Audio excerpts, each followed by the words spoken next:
စော်လေးနဲ့သွားစားမယ်ဗျာခင်ဗျားတို့ထင်တဲ့ဟာတော့မဟုတ်ဘူးနော်စားမှာတောက်မှာကိုပြောတာပါဗျာလို့ကျွန်တော်ဒီနေ့ဘာတွေလည်းမသိဘူးအပြားကြီးတွေပါဇက်တဲ့ကိုလိတ်တယ်ပြီးထဲ့တယ်လိုက်တာဗျာစော်လေးနဲ့သွားတွေ့တာစော်လေးကဝဲကျွေးမယ်ဆိုလို့အပြင်မှာသွားတွေ့လိုက်တာဗျာကျွန်တော်ကလည်းပြင်ဆိုတယောက်တည်းထွက်လို့မရဘူးဘေးကကလေးလေးပါမှထွက်လို့ရတာဆိုတော့အေးအဲကောင်ပါမှကိုထွက်ရနေတာဒါကြောင့်မလို့စော်လေးနဲ့ကိုကောင်းကိုမကြည်နူးကြပါဘူးဗျာအဲကောင်ချော့နေရတာနဲ့ပြန်ပြောမှစိုးတာနဲ့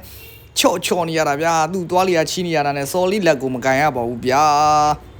သွားလိုက်အဲ့တိုင်းကြည့်ပါပဲအိမ်ကသူမပိုင်မလွတ်ဘူးဗျစော်လေးကလည်းစိတ်တွေညစ်နေပါပြီဗျာဒါပေမဲ့စော်လေးကဟိုကြည့်ဒီကြည့်နဲ့ဝင်ရှိုးလေးရှိုးခိုင်းတော့ကျွန်တော်ကြည့်ခဲ့ပါတယ်ဗျာကိုမပေးပါဘူးဗျာအဲ့ဒါနဲ့ပြန်ထွက်လာပြီးတော့ဟိုကြည့်ဒီကြည့်ဂိုင်းကြည့်တယ်အသားတွေကကောင်းတယ်ဗျာကြိုက်တယ်ဗျာဒါပေမဲ့ဝယ်မပြီးတော့ပြန်ထွက်လာတယ်ဝယ်ပေးတဲ့ဘောင်းမီလေးတစ်ထည်ပဲကျွန်တော်ကောက်ယူမဲဆိုပြီးတော့ဝစ်ကြည့်တယ်ဗျာဝစ်တဲ့ခန်းထဲမှာဟိုကောင်လိုက်ရှုပ်တယ်ဗျာသူကထိတ်နေရပါသေးတယ်ဗျာ